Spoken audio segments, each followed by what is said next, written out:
Now we'll go through drawing horizontal lines. So coming up to the top, we've got the horizontal line tool just here, left click. And then as you come onto the chart, you can see the tool. Now wherever you position and then left click, the line will be drawn. So position and then left click, and the line is drawn. Now I've already pre-configured the lines so they're black and slightly thicker, but if you want to change the color or thickness or style, double click on the line, then right click on the line, and then left click on horizontal line properties. And then you can come in and use the drop down menus here. So you can use this drop down menu, left click, and come in and change the color if you wish. You can come in and change the thickness.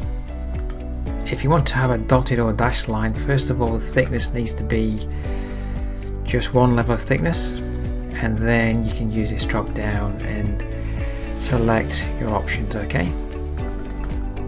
Now as well in the course you'll see me changing the levels of my lines. So if you come to the parameters tab, you can come into the value box and type in the exact value that you want the line to be at.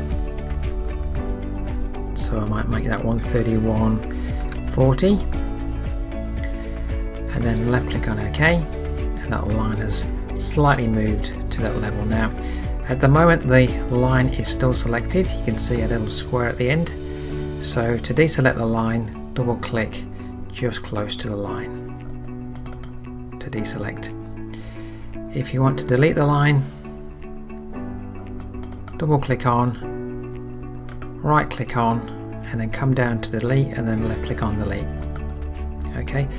As well, once the line is selected, you can just hit the delete key on your keyboard to delete. As well, when I'm using lines, I like to be able to select my lines with just one click.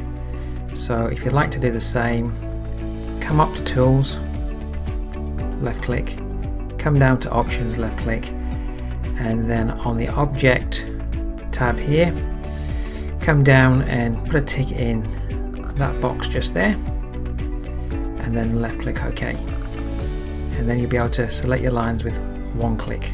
Okay, so that's how we can draw a horizontal line on a chart.